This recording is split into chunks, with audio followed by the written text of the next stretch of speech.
جی بسم اللہ الرحمن الرحیم۔ آج کی علمی نشست میں خوش آمدید۔ جی فیضان صاحب کیا سوال ہے آج کا؟ اچھا، آج کا سوال یہ ہے کہ اکثر لوگ دیکھیں جو آج کل فرقہ واریت کے خلاف بولتے ہیں، مگر میری آبزرویشن یہ ہے کہ وہ فرقے کے خلاف بولتے بولتے بولتے خود ایک فرقہ بن جاتے ہیں، تو کیا یہ نقصان دہ نہیں ہے اسلام کے لیے، مذہب کے لیے؟ جی ہاں، یہ بڑی زبردست آبزرویشن ہے اور بڑا اچھا پوائنٹ ہے۔ دیکھنے میں یہ آیا ہے بہت سارے لوگ ہیں، مثلا انجینئر علی مرزا ہیں آج کل، وہ بہت زیادہ فرقہ پرستی کے خلاف بات کرتے ہیں، اور بھی بہت سارے لوگ کرتے ہیں، میں خود کرتا ہوں۔ نتیجتاً یہ دیکھیں جن موصوف کا میں نے نام لیا وہ بھی اسی نتیجے پہ پہنچے ہیں کہ یہ کہتے ہیں ہم دیوبندی، بریلوی، اہل حدیث، شیعہ، یہ جو مکاتب فکر ہیں یہ فرقہ بندی ہیں، اور یا یہ تو ان کو کہہ لیں آپ تشخصات بن گئے ہیں۔ جو ان کو توڑنے کی بات کرتا ہے وہ کرتے کرتے کرتے نتیجتاً ایک نیا تشخص قائم کر دیتے ہیں اور ایک نیا فرقہ بنا دیتا ہے۔ یہ بالکل ایسے ہو رہا ہے، ٹھیک ہے۔ اور انجینئر علی مرزا پر بھی یہی الزام ہے، وہ بھی اس نے بھی یہی کیا، اور کم و بیش یہ الزام پوری طرح تو ٹھیک نہیں ہے لیکن کچھ نہ کچھ درست بھی ہے۔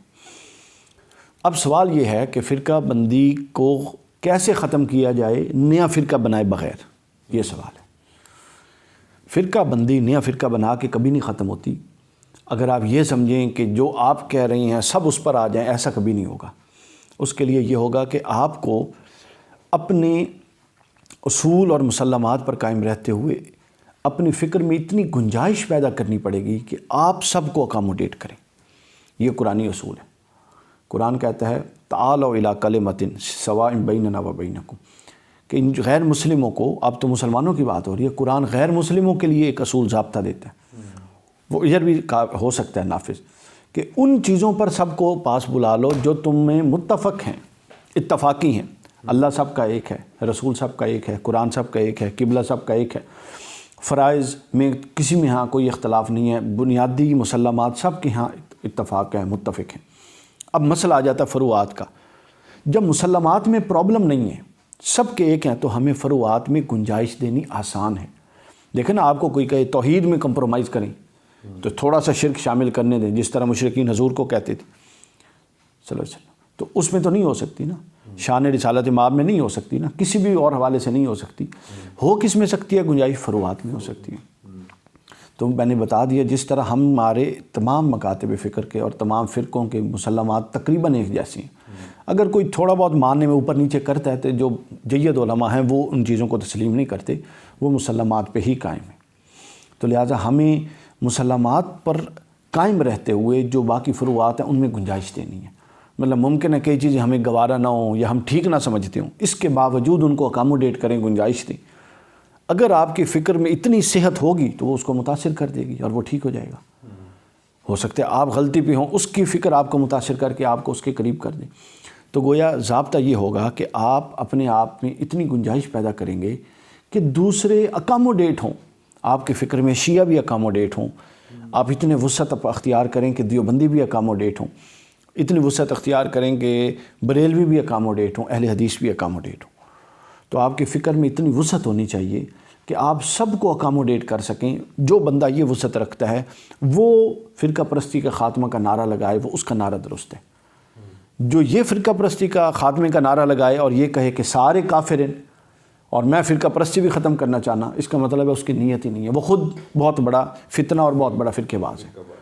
اچھا، آپ اس صدی میں دیکھ لیں، پچھلی ایک صدی میں جتنی بھی وحدت کے لیے کوششیں ہوئیں، ٹھیک ہے، ان میں کیا ہوا؟ یہی کچھ ہوا۔ جس نے کوشش کی فرقے ختم کرنے کی وہ خود ایک فرقے کا باعث بن گیا، سمجھ آئیے؟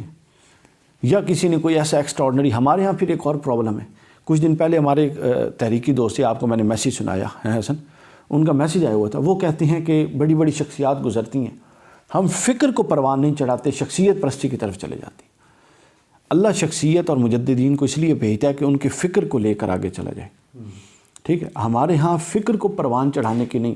اب آپ اس پوری پچھلی ایک صدی میں دیکھیں جتنی بھی کوششیں ہوئی ہیں فرقہ پرستی کو ختم کرنے کی، ان میں اس پیرامیٹر پہ جو میں نے بتایا کہ وہ بندہ خود کسی فرقے بنانے کا باعث نہ بن رہا ہو، اور اس کی پوری کام، اس کا کام، اس کی فکر اس چیز کی عکاس ہو کہ فرقہ بندی نہیں ہونی چاہیے، اور وہ اپنے ہاں اتنی وسعت رکھتا ہو کہ تمام فرقوں کو اکاموڈیٹ کرتا ہو، تو وہ آپ کو کتنے بندے نظر آ جائیں گے؟ اس میں شیخ الاسلام آتے ہیں، حضور شیخ الاسلام اس میں آتے ہیں، اور کتنے بندے ہیں آپ گن لیں انگلیوں پہ چند بندے بھی آپ کو بمشکل نظر آئیں گے، آ جائیں گے کچھ لوگ، لیکن یہ اس میں سے ایک نمائندہ شخصیت ہے۔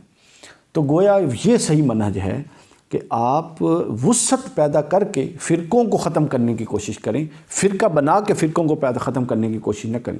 آگ کو پانی سے بجھایا جاتا ہے، آگ کو آگ جلا کے نہیں بجھایا جاتا، سمجھ آئیے نا۔ تو لہٰذا ہمارے ہاں جو کوششیں ہوئی ہیں اس میں اچھا اب پھر ہمارے ہاں ایک اور بھی چیز ہے، علماء اس بات کی تبلیغ نہیں کرتے کہ بھائی مشترکات پر کفر ہوتا ہے یا خارج از اسلام ہوتا ہے، فروعات پر خارج از اسلام کا فتویٰ لگا دے۔ چھوٹی چھوٹی چیزوں پہ ہمارے ہاں تکفیر کے فتوے ہیں، کفر کے فتوے ہیں، فلاں کفر فلاں کافر، پورا طبقہ کافر۔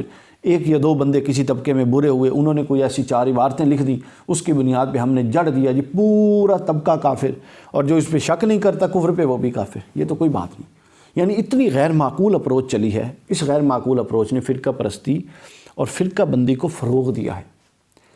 اب اسی صورت فرقہ بندی اور فرقہ پرستی رک سکتی ہے کہ ہم فرقہ بنانے کی طرف نہ جائیں، بلکہ اپنی فکر میں میں اس لیے کہتا ہوں کہ اس وقت ایک کام کرنے کا ہے، نوجوانوں کی ذہنی اپروچ کو بلند کیا جائے، ان کی فکر کو بلند کیا جائے۔ کیوں کہتا ہوں؟ اس لیے کہتا ہوں کہ جب ان کی فکر بلند ہوگی، ان کی اپروچ اوپر جائے گی تو خود بخود اس میں وسعت آئے گی، اور وہ چیزوں کو اس طرح نہیں لیں گے جس طرح تنگ نظر لوگ لیتے ہیں۔